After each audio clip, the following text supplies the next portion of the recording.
بسم اللہ الرحمن الرحیم۔ السلام علیکم معزز طلباء کرام، آپ سب کیسے ہیں؟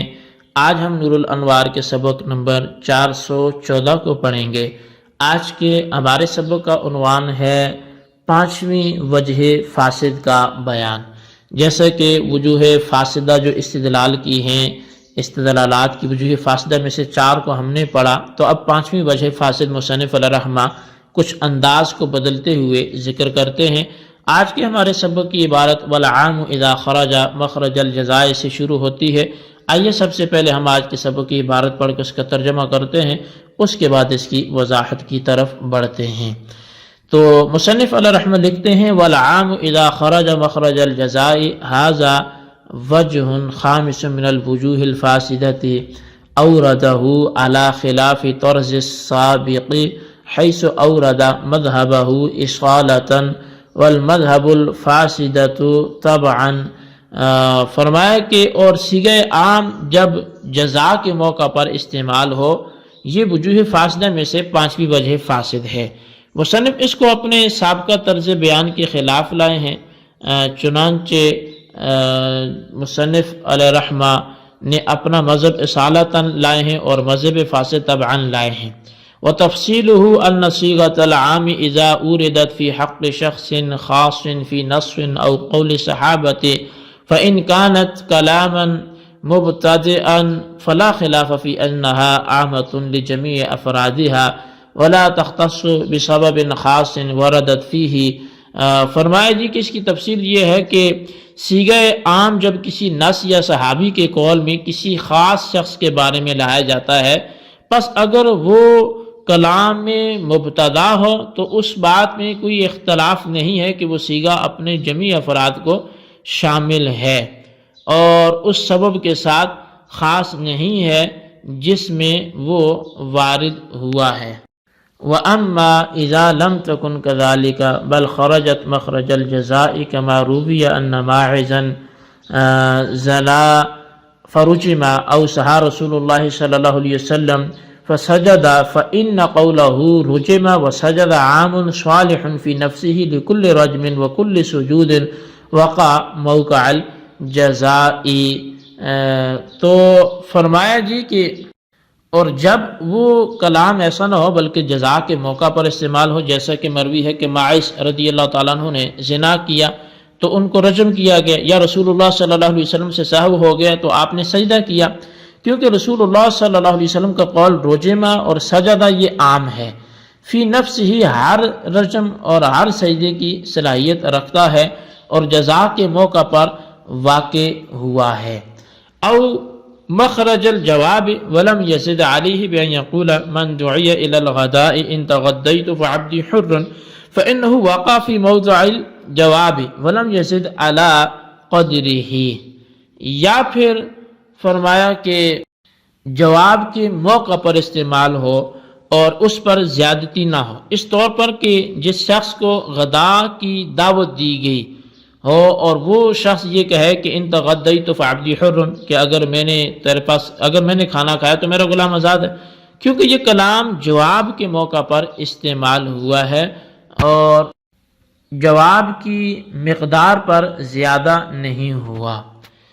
او لم يستقل بنفسه عطف على قوله ولم يزد فهو قيد للجواب، اي خرج مخرج الجواب ولم يكن مستقلا بنفسه بان قال شخص لاخر اليس لي عليك 1000 درهم فقال بلى، او قال اكان لي عليك 1000 درهم فقال نعم۔ تو فرمایا جی کہ اب یا بنفس ہی مستقل نہ ہو، یہ جملہ اس کے قول لم یزد پر معطوف ہے، پس یہ جواب کی قید ہے، یعنی جواب کے موقع پر استعمال ہوا ہے اور بنفس ہی مستقل نہیں ہے۔ مثلا ایک شخص نے دوسرے شخص سے کہا کیا میرا 1000 درہم تمہارے ذمہ نہیں ہے؟ اس نے کہا ہاں ہاں۔ یا پہلے شخص نے کہا کیا میرا تجھ پر 1000 درہم تھا؟ اس نے کہا ہاں، کیوں نہیں؟ تو کہتے ہیں کہ لأنه إن كان مستقلا بنفسه بأن يقول لك علي 1000 درهم فهو إقرار مبتدئا خارج عما نحن فيه يختص بسببه ای یختص العام فی هذه الصور الثلاث بسبب الورود اتفاقا ولا يحتمل ابتداء الکلام قط. فرمایا کہ کیونکہ اگر کلام بنفس ہی مستقل ہو، کلام بنفس ہی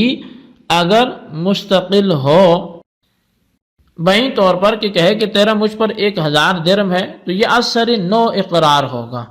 فہو اقرار مبتدأ، یہ ایک نیا اقرار ہوگا،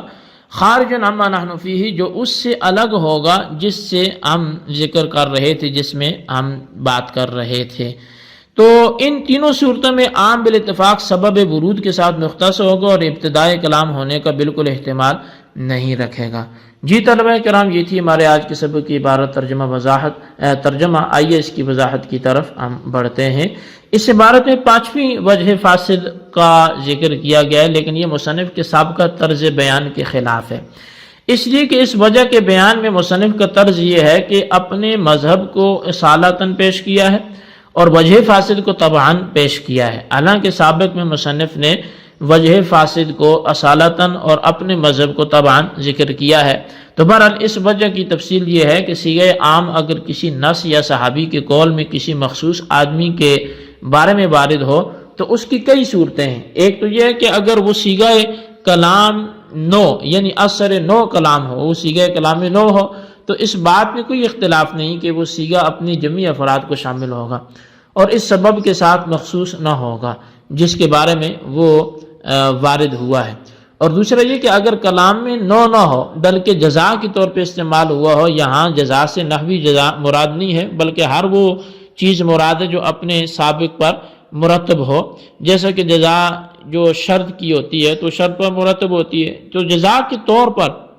استعمال ہونے کی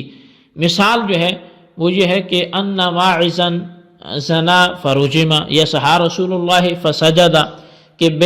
پہلا جو واقعہ تو حضرت ماعز اسلمی رضی اللہ تعالیٰ عنہ کا ہے اور جو مشہور ہے، اور دوسرا واقعے کا حاصل یہ ہے کہ ایک مرتبہ نبی اکرم رسول محتشم صلی اللہ علیہ وسلم نے 4 رکعت والی نماز میں 2 رکعت پڑھ کر سلام پھیر دیا. اب ذوالیدین صحابی رضی اللہ تعالیٰ عنہ جو تھے وہ کھڑے ہو کے انہوں نے عرض کیا کہ اللہ کے رسول آپ نے نماز میں قصر فرمایا ہے یا نسیان ہو گیا ہے. تو قصرت الصلاۃ ام نسیت یا رسول اللہ، کیا نماز مختصر ہوگی ہے یا آپ سے نسیان ہو گیا؟ تو آپ صلی اللہ علیہ وسلم نے فرمایا کل ذالک لم یکن، کہ ان میں سے کچھ بھی نہیں ہوا. اب ذوالیدین نے کہا کہ قد کان بعد ذالک، کچھ تو ہوا ہے. تو اب صحابہ نے ذوالیدین کی تصدیق کی تو اللہ کے رسول نے نماز کو پورا فرمایا اور سجدہ سہو کیا.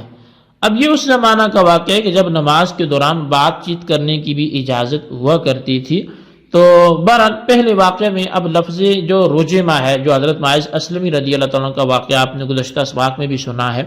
اور دوسرے واقعے میں لفظ سجدہ ہے، تو یہ دونوں الفاظ عام ہیں، فی نفس ہر رجم اور ہر سجدے کی صلاحیت رکھتے ہیں، اور بقرینہ فا جو ہے یہ جزا کے طور پر استعمال ہوا ہے یا وہ صیغہ عام جواب کے موقع پر استعمال ہوا ہو، یعنی وہ جو صیغہ عام ہے وہ جواب کے موقع پر استعمال ہوا لیکن جواب سے زیادہ نہ ہو. مثلا ایک شخص کو صبح کھانے کے دعوت دی گئی، اس نے جواب میں کہا ان تغدیت فعبدی حر، یہاں ان تغدیت فعبدی حر جواب کے موقع پر استعمال ہوا ہے لیکن مقدار جواب سے زائد نہیں ہے. یا پھر صیغہ عام جواب کے طور پر استعمال ہوا ہو اور بنفس ہی مستقل نہ ہو. یہ عبارت ولم یزد پر معطوف ہے اور جواب کے لیے قید ہے، یعنی صیغہ عام جواب کے طور پر استعمال ہوا ہو اور بنفس ہی مستقل نہ ہو. مثال کے طور پہ ایک شخص نے دوسرے سے کہا الیس لی علیک الف درہم، اس نے جواب میں کہا بھلا کیوں نہیں. یا ایک شخص نے دوسرے سے کہا اکان لی علیک الف درہم، تو اس نے جواب میں کہا نعم. تو جواب کے غیر مستقل ہونے کی قید اس لیے لگائی ہے کہ اگر وہ جواب بنفس ہی مستقل ہو، مثلا یوں کہا کہ لکا علی الف درہم، تو یہ اثر نو اقرار ہوگا جو ہماری بحث سے خارج ہے. تو مصنف کہتے ہیں کہ آخر کی 3 صورتوں میں، یعنی جب صیغہ عام جزا کے طور پر استعمال ہو یا جواب کے طور پر استعمال ہو اور جواب سے زائد نہ ہو یا جواب کے طور پر استعمال ہو اور وہ مستقل بنفس ہی نہ ہو، تو ان تینوں صورتوں میں صیغہ عام بالاتفاق سبب ورود کے ساتھ مختص ہوگا. اور ابتدائی کلام کا احتمال نہیں رکھے گا، یعنی سبب نزول پر منحصر ہوگا اور دوسری کی طرف متعدی نہیں ہوگا، بلکہ سبب نزول کے علاوہ میں حکم کا ثبوت قیاس سے ہوگا، یا دلالت النص سے یا نص آخر سے ہوگا۔ ان تینوں صورتوں میں سبب ورود کے ساتھ خاص ہونے کی وجہ یہ ہے کہ پہلی صورت میں فا جزائیہ ما قبل سے متعلق ہوتا ہے، لہٰذا صیغہ عام جو جزا کے طور پہ استعمال ہوا ہے وہ بھی ما قبل کے ساتھ متعلق اور مخصوص ہوگا، اور دوسری صورت میں جواب چونکہ سوال پر مبنی ہوتا ہے اس لیے یہ جواب اسی سوال کے ساتھ متعلق اور مخصوص ہوگا، اور تیسری صورت میں جواب چونکہ غیر مستقل ہے اس لیے اس کا اپنے ما قبل کے ساتھ مربوط ہونا ضروری ہے، لہذا اس صورت میں بھی صیغہ عام یعنی جواب غیر مستقل اپنے ما قبل کے ساتھ مخصوص ہوگا۔ جی طلبہ کرام، یہ تھی ہمارے آج کے سبق کی عبارت، ترجمہ، اس کی وضاحت۔ اس کو اچھی طرح سمجھیں اور اس کے خلاصے کو اپنے رجسٹر پر ضرور لکھیں، اور بالخصوص جو ہم نے وجہ یہ آخری ہم نے جو فاسد وجہ پڑھی، تو اس فاسد وجہ کو بھی آپ جو پانچویں وجہ فاسد استدلال کی، اس کا خلاصہ بھی ضرور تحریر کریں۔ اللہ تبارک و تعالیٰ سے دعا جو کچھ ہم نے پڑھا سنا سے یاد رکھنے کی توفیق نصیب فرمائے، آمین بجاہ النبی الامین صلی اللہ علیہ وسلم۔